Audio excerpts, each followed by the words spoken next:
Dan saya lihat konsep hotel di Pangandaran ini sudah mengacu ke Pattaya.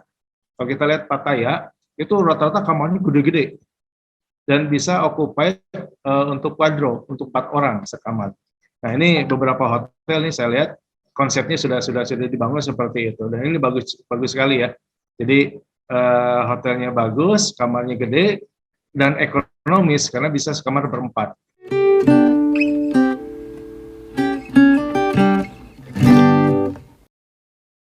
Pangandaran merupakan kabupaten yang terletak di ujung Jawa Barat yang sudah berdekatan dengan Provinsi Jawa Tengah.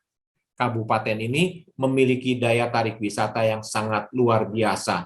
Terutama Pantai Pangandaran sudah menjadi incaran para wisatawan mancanegara, khususnya sejak era tahun 80-an. Banyak wisatawan overlander dari Eropa yang datang, berkunjung, dan bermalam.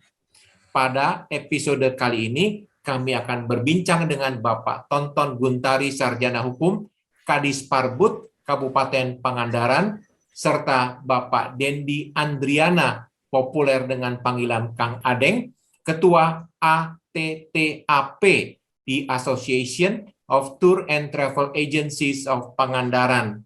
Dan kembali hadir bersama kita Kang Joseph Sugeng Irianto dari Rextur Bandung yang juga adalah koordinator wilayah IINTOA Jawa Barat. Selamat pagi Pak Tonton, selamat pagi Kang Adeng, selamat pagi Kang Joseph.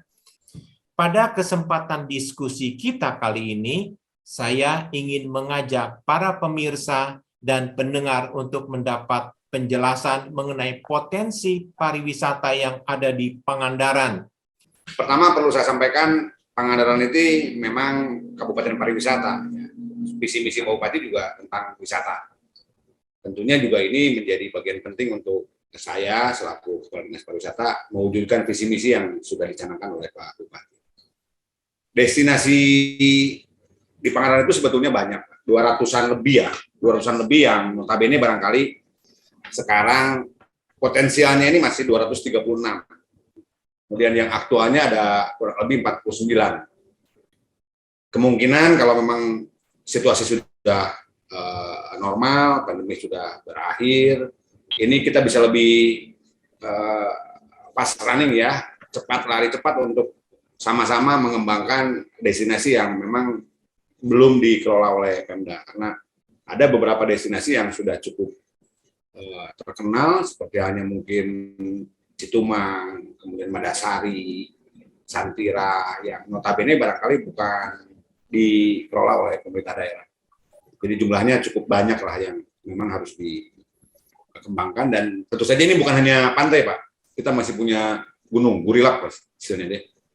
Gunung Rimba, alam dan air, jadi ada beberapa destinasi yang belum dikembangkan. Baik Pak, saya mantan guide. Pada saat-saat saya bertugas, itu yang paling terkenal adalah cagar alamnya, Pak. Mungkin juga Green Canyon-nya, Pantai Karangnininya. Mungkin bisa Pak tonton sedikit visualisasikan mengenai destinasi-destinasi ini. Kenapa begitu tertarik bagi wisatawan?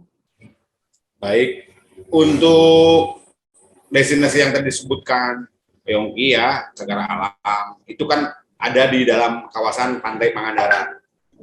Tapi memang pengelolaannya bukan oleh kita, itu masih oleh Perhutani dan sebagian juga BKSDA.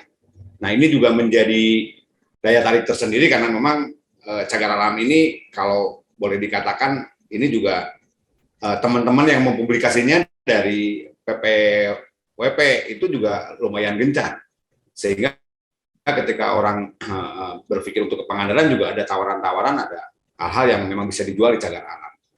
Kemudian untuk Karangnini juga sama. Karangnini juga sekarang dikelolanya oleh Perhutani, dan ini juga masih kurang bisa akses karena memang jalannya, infrastrukturnya masih belum maksimal, sehingga barangkali wisatawan itu lebih banyak datangnya ke daerah yang destinasi yang infrastrukturnya bagus. Dibandingin dengan harus ke Citumang, sekarang lebih banyak milih ke Karapiak, Pak. Karapiak juga sudah sangat berkembang dibandingin dengan beberapa waktu yang lalu saat jalannya masih jelek, kalau sekarang sudah bagus, relatif lebih bagus lah untuk jalan-jalan ke destinasi. Begitu pula untuk ke Grand Canyon, Pak. Ini lumayan cukup banyak kunjungannya dan memang nuansanya, situasinya juga lebih asik mungkin ya untuk wisata air. Berikutnya ke Kang Adeng. Sebagai asosiasi pariwisata yang berpusat di Pangandaran, apa peta peran ATTAP dan anggotanya dalam kaitannya dengan teman-teman Biro Perjalanan Wisata yang berasal dari Jakarta, Bandung, maupun Jogja? Karena selama ini Pangandaran banyak disukai oleh para wisatawan overlander, tentunya sudah memesan paketnya melalui tur operator dari luar Pangandaran. Silakan Kang Adeng. Baik, terima kasih Pak Yongki. Peran ATAP di sini Pak diharapkan bisa bekerja sama dengan biro-biro yang di luar daerah seperti Bandung, Jakarta, Jogja, gitu. Dan bisnis to bisnis hari ini dari agent ke agent sudah mulai terjalin, sudah mulai terbangun Pak. Ada beberapa rekan ATAP ya, anggota ATAP yang sudah kelihatan actionnya bekerja sama dengan biro-biro luar, gitu kan, BPW dari luar daerah. Ya hampir didominasi biro Bandung, biro Jakarta, Jogja dan sekitarnya gitu. Ya harapan kami mendapatkan benefit dan profitnya yang sama-sama dirasakan dalam hal ini, dalam konteks ini bekerja sama yang saling menguntungkan. Artinya yang mau bekerja sama dengan biro ATAP ya, anggota ATAP yang notabene stay di Pangandaran. Yang pertama mungkin dari segi efisiensi waktu mungkin ya, kemudian mungkin karena anggota ATAP di sini otomatis hampir 99% itu putra daerah.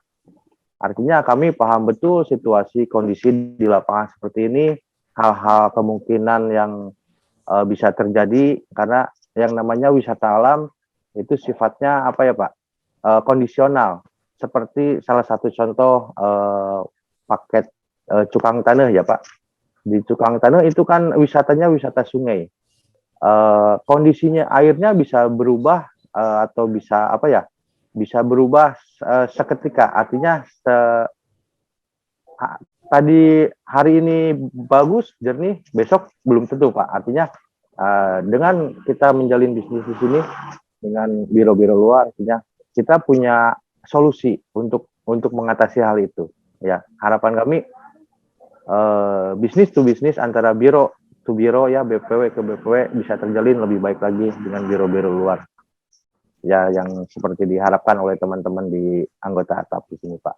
Begitu. Baik, mungkin. terima kasih Kang Adeng. Jadi artinya Kang Adeng mengatakan bahwa Kang Adeng asosiasi ini lebih berhubungan B2B, business to business dengan teman-teman di luar Pangandaran. Apakah artinya Kang Adeng tidak berhubungan dengan wisatawan langsung dalam menjual paket-paketnya? Silakan Kang Adeng. Oh, tidak juga Pak. Artinya begini. Ada wisatawan langsung juga yang menghubungi teman-teman di Biro ATAP ya, karena kita juga market online Pak di sini. Hampir semua punya website dan mungkin kalau dilihat dari persentasenya antara 70-30 Pak. 70 yang tamu langsung yang menghubungi kami, 30-nya dari biro-biro luar. Ya, harapan kami bisa bekerja sama lebih baik dengan biro-biro yang ada di luar daerah gitu Pak, supaya saling menguntungkan lah intinya gitu. Baik, terima kasih Kang Adeng. Berikutnya untuk Kang Joseph. Kang Joseph adalah pelaku pariwisata overlander yang membawa wisatawan entah dari Bandung sampai ke Jawa, Jawa Tengah, Jogja dan seterusnya. Kita tahu bahwa sebentar lagi tol Cigatas Bandung, Garut, Tasik akan dibangun. Hal ini tentunya akan memperpendek perjalanan Bandung Pangandaran. Bagaimana pendapat Kang Joseph sebagai pelaku pariwisata overlander? Apakah ini akan menguntungkan Pangandaran? Sementara belum terbangun, bisa digambarkan bentuk paket Bandung Pangandaran apa saja yang bisa dikunjungi. Silakan Kang Joseph. Terima kasih, Sampurasun untuk semuanya. Bes. Ya, di akhir tahun 2022 ini memang tol Cigatas, ya Cileunyi Garut Tasik sudah akan mulai dibangun ya. Tapi informasi terakhir yang saya dapatkan nanti namanya menjadi Getaci. G itu dari Gede Bage, ya exit tol Gede Bage di Bandung, taknya itu Tasik, C-nya itu Cilacap. Dengan dibangunnya tol Getaci ini sangat-sangat diuntungkan adalah Tasik dan Pangandaran. Yang mana waktu tempuh dari Bandung ke Tasik yang biasanya mungkin 3-4 jam atau kalau macet itu sampai 5-6 jam, itu mungkin bisa ditempuh dalam waktu 1 atau 1,5 jam gitu. Dan Pangandaran yang biasa ditempuh dari Bandung 5-6 jam, bahkan bisa sampai 7-8 jam kalau macet, ini bisa ditempuh mungkin dalam waktu 2,5 jam sampai 3 jam. Artinya dilihat dari sisi waktu tempuh itu akan lebih cepat. Tetapi kalau kita lihat dari sisi ekonomi, bisa lebih menguntungkan atau bahkan merugikan. Menguntungkannya karena flow of tourist, jumlah wisatawan akan semakin banyak datang karena aksesnya lebih cepat. Tapi setelah ngelihat balik lagi begitu. Ini terjadi efek tol Bandung-Jakarta, di mana Bandung-Jakarta hanya bisa ditempuh hanya dengan 2 jam, 2,5 jam. Jadi pagi berangkat ke Bandung, sorenya udah balik lagi. Nah itu side effect lain dari pembangunan tol. Tapi bagaimana antara kita travel agent yang di luar Pangandaran bekerja sama dengan ATAP dan Disparbud Pangandaran untuk membuat paket-paket yang jauh lebih menarik. Tadi dikatakan Pak Kadis ada 200-an sekian, itu belum tereksplor semua. Makanya kita travel agent yang dari luar Pangandaran akan bekerja sama dengan pihak ATAP untuk meng-create lagi nih bentuk-bentuk paket wisata. Nah, itu kita bicara Pangandaran, tidak Tasiknya ya. Jadi dengan pembangunan tol ini jelas akan membangkitkan perekonomian khususnya di Pangandaran akan lebih maju lagi. Baik, terima kasih. Selama tol ini belum terbangun, paket-paket wisata dari Bandung sampai Pangandaran biasanya Kang Joseph buat untuk berapa hari? Ya, kalau yang konvensional saat ini minimal itu 21, 2 hari 1 malam. Jadi populer sekali di Bandung untuk kalangan yang middle low, biasanya berangkat tengah malam dari Bandung, ya pukul 1, pukul 2, nanti sampai Pangandaran itu udah pagi. Pagi sekitar jam 5, jam 6 itu sudah atau jam 7 sudah sampai Pangandaran, breakfast, kemudian baru explore ya, explore ke umumnya yang saya buat adalah ke Batu Karas ya. Batu Karas explore sore balik lagi ke Pangandaran. Nah, balik ke Pangandaran itu menginap 1 malam di Pangandaran. Nah, besoknya lagi baru explore sekitar Pangandaran. Ke ada pulau itu yang ada kapal terbalik itu. Ya, Pasir Putih. Pulau di situ ya, Pasir Putih ya kalau tidak salah. Ada Pasir Putih. Kemudian dan yang menarik adalah shoppingnya sebetulnya. Orang Indonesia itu tanpa shopping, tanpa oleh-oleh belum lengkap gitu ya. Membeli ikan yang masih fresh, yang mana kalau di Bandung harganya sampai berkali-kali lipat, di sana murah sekali. Nah, jadi paket-paket itulah yang akan kita bangun, kita jaga dulu nih. Kalau untuk yang middle up, rata-rata mereka untuk leisure sebetulnya, just for leisure. Minimal itu di 32 ya, 3 hari 2 malam dengan pemilihan hotel-hotel yang memang rata-rata bintang 3 atau bintang 4 gitu. Dan saya lihat konsep hotel di Pangandaran ini sudah mengacu ke Pattaya. Kalau kita lihat Pattaya itu rata-rata kamarnya gede-gede dan bisa occupied untuk quadro, untuk 4 orang sekamar. Nah, ini beberapa hotel nih saya lihat konsepnya sudah dibangun seperti itu dan ini bagus sekali ya. Jadi hotelnya bagus, kamarnya gede, dan ekonomis karena bisa sekamar berempat. Ya, ya, menarik sekali Kang Joseph. Mendengar paparan dari Kang Joseph, di Pangandaran biasanya menginap 1 malam atau 2 malam. Kira-kira objek wisata apa yang dapat ditambahkan agar wisatawan mau memperpanjang bermalam di Pangandaran? Silakan, Kang Adeng. Saya pernah jual paket, ada camping, 1 malam di Santira camping, besok harinya baru check-in hotel. Hari ini yang memang jadi ikon ya seperti Cukang Tane, ya, kemudian Citumang dan Pasir Putihnya gitu kan. Ya. Itu sebetulnya ideal kalau bisa, kalau mau ke explore semua yang ikonnya saja itu butuh waktu 3 harian lah sepertinya gitu. Apalagi kalau sampai 200 destinasi nih mau dieksplor semua gitu kan. Ya, Nah itu ya. Bisa Santira, bisa Citumang, bisa camping Pak, wisata camping, bisa camping gitu. Ya. Kang Adeng, bagaimana dengan wisata sepeda? Masuk ke keluar kampung, wisata telusur kampung dengan sepeda atau trekking? Itu juga bisa. Bisa Pak Yongki, itu saya juga pernah jual paket seperti itu Pak. Kita eksplornya tetap ke destinasi, ke Green Canyon atau ke Citumang. Cuman kalau umumnya kan wisatawan yang umum itu dari hotel pakai mobil gitu kan. Kita pernah dari hotel sampai kembali ke hotel pakai sepeda Pak. Main sepeda ke gunung, selusur gunung gitu kan, ke kampung-kampung pakai sepeda gitu. Dan di sana di perkampungan juga ada ada industri Pak, industri yang memang cukup menarik untuk dikunjungi seperti pembuatan wayang golek Pak, kemudian ada proses pembuatan gula merah. Itu kan kalau bagi wisatawan luar daerah mungkin sedikit menarik karena prosesnya juga memang menarik gitu Pak. Ya, ya. Baik, makasih Kang Adeng. Berikutnya ke Pak Kadis nih Pak. Sebagai destinasi yang pernah sangat populer untuk wisatawan overlander, tetapi saat ini karena persoalan biaya perjalanan, yang mana wisatawan mancanegara lebih banyak menyukai paket satu destinasi atau apa yang biasa mereka kenal dengan staycation.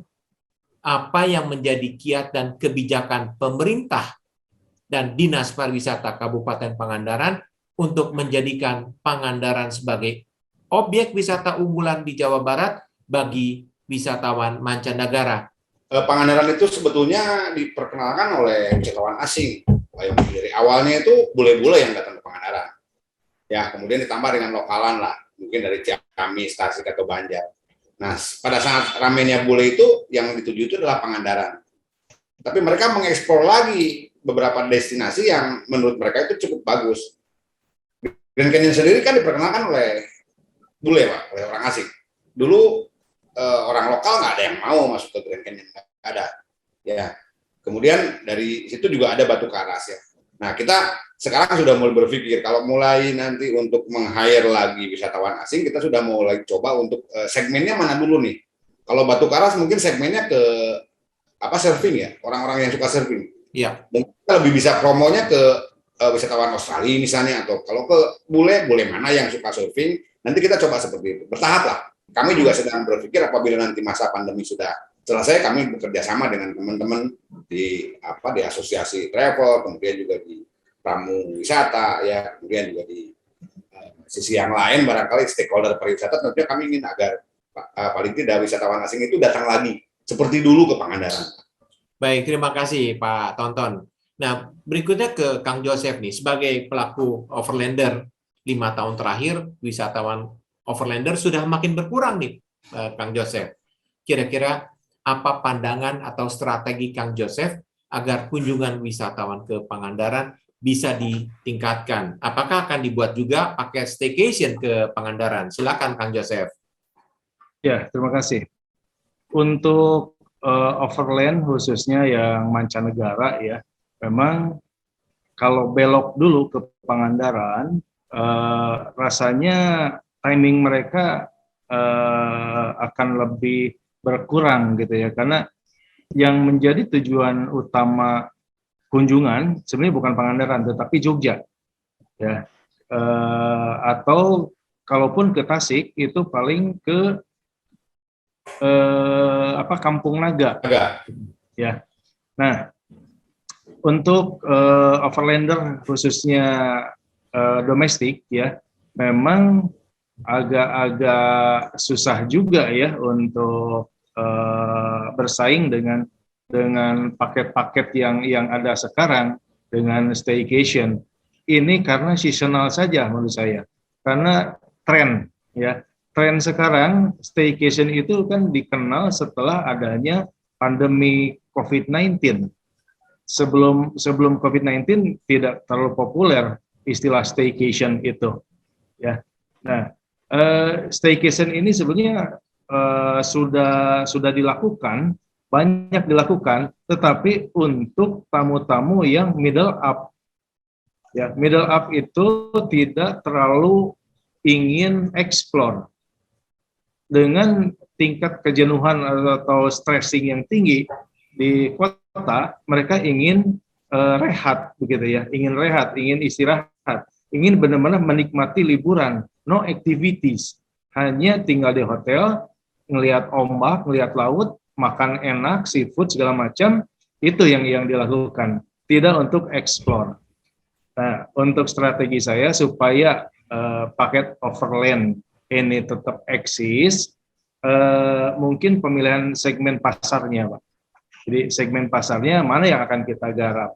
Tetap staycation ini kita tawarkan kepada orang-orang yang memang berduit istilahnya, ya, yang tajir, yang mungkin mereka tidak akan mau coba Citumang dengan body raftingnya, turis bagi mereka ya, beresiko tinggi.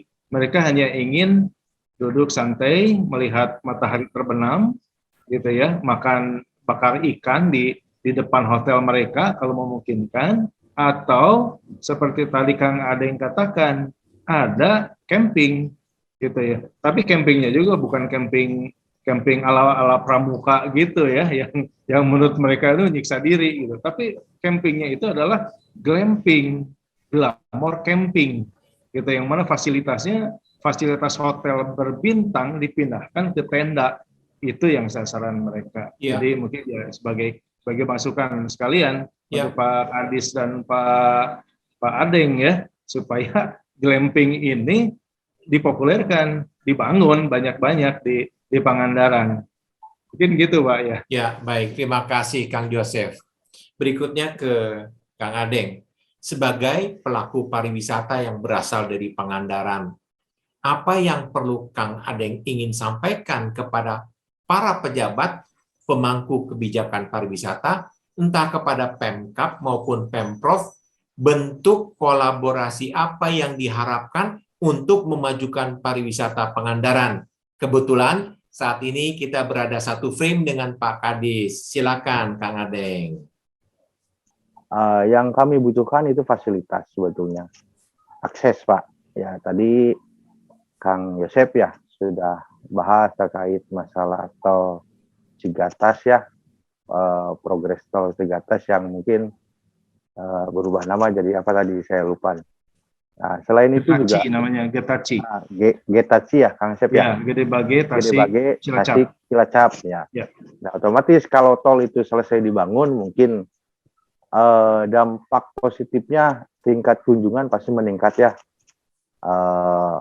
Pak Yongki, Kang Yosep, di sini harapan kami aksesnya tidak hanya sebatas tol saja, karena ke Pangandaran juga dulu pernah ada jalur KAI ya, PT KAI yang mungkin dikenal dengan namanya kereta api Banci ya, Banjar Sijulang mungkin. Ya, saya dengar-dengar sih progres PT KAI sudah mau dihidupkan lagi jalurnya. Mudah-mudahan ini juga bisa terlaksana. Baik, terima kasih Kang Adeng. Berikutnya ke Pak Tonton. Apa tanggapan atas apa yang disampaikan Kang Adeng, Ketua ATAP? Selanjutnya ditambahkan juga Pak Tonton, apa harapan dari pemerintah agar terjadi sinergitas maksimal antara pemerintah dan pelaku usaha agar pariwisata ini bisa dikembangkan sehingga pemerintah membuat kebijakan yang bermanfaat dan pelaku usaha bisa mengembangkan bisnis wisata, dan bagi pariwisata tentunya akan menguntungkan bagi masyarakat. Silakan Pak Tonton. Menanggapi apa yang disampaikan oleh Kang Adeng dari Atap, tentunya juga pemerintah daerah sekarang secara nyata sudah terlihat infrastruktur menuju destinasi itu sudah mulai bagus ya. Nah, kemudian juga akses masuk ke Pangandaran ini juga kan tidak hanya jalur yang sekarang Banjar Cijulang. Sekarang ada akses jalur Banjar ke Parigi melalui Banjaranyar. Kemudian juga yang dari Tasik juga sudah mulai, apalagi nanti itu jalan Jabar Selatannya bukan hanya tol, jalan Jabar Selatannya ini sudah mulai bagus. Pangandaran ke Sukabumi ini bisa langsung jalur selatan, Pak, nggak lewat lagi ke Bandung. Ini juga salah satu akses yang mungkin sekarang ini sudah existing terjadi, sudah existing ada gitu ya. Nah, kaitannya dengan urusan tambahan akses yang tadi diharapkan jalan tol, tentunya juga ini menguntungkan untuk Pangandaran karena nanti exit tolnya ada di Rawa-Apu dekat Kali Pucang. Kalau nanti Tasik Cilacapnya sudah selesai, walaupun memang sekarang tahap pertamanya adalah Gede Bage Tasik ya, tapi kita berharap yang Tasik Cilacapnya nanti diselesaikan dengan exit tolnya juga di Rawa-Apu yang relatif dekat lah, kalau ke Pangandaran hanya mungkin 10 atau 15 menit. Terakhir saya tambahkan, kemarin juga kami sudah rapat dengan Disub Provinsi Jawa Barat selaku pengelola Bandara Nusa Wiru, ini coba juga akan dioptimalisasikan Pak. Tetapi sekali lagi itu butuh proses dan tentunya juga kita berharap datangnya kunjungan wisatawan ke Pangandaran juga bukan hanya datang tanpa mengeluarkan uang, Pak. Kami berharap juga ya mulai ada kelas lah. Kemudian juga kita harus siap dengan membanjirnya wisatawan ke sini. Kami juga Dinas Pariwisata, pemerintah daerah, pelaku usaha yang lainnya juga harus siap untuk menerima kunjungan. Jangan sampai mereka datang ke sini terus hanya cukup sekali, kemudian juga tidak puas dan menelurkan nanti isu-isu yang tidak bagus untuk Pangandaran. Saya berharap tentunya juga dengan akses yang lebih bagus, lebih banyak pilihan, kapal terbang, kereta api, jalan tol, kemudian juga jalur trail, jalur motor ya, itu akan lebih mempermudah Pangandaran menjadi lebih dikenal dan tentunya juga ada kelas. Kita masih punya beberapa destinasi yang bisa dieksplor, tapi tetap kita fokus dulu untuk Pangandaran yang notabene barangkali menjadi tujuan teman-teman dari luar kota yang datang ke wisatawan Pangandaran. Baik, terima kasih Pak Tonton. Baiklah, waktu jua yang harus memisahkan kita di acara ini. Terima kasih Pak Tonton, Kadis Parbud Kabupaten Pangandaran, Kang Adeng, Ketua Atap, dan Kang Joseph, pelaku pariwisata Overlander, yang sudah meluangkan waktunya berbagi cerita bersama podcast Pariwisata Indonesia. Mudah-mudahan akan bermanfaat bagi para tour operator, para travel agent, dan para penikmat pariwisata Indonesia. Saya Yongki Adiasa pamit undur diri. Salam pariwisata.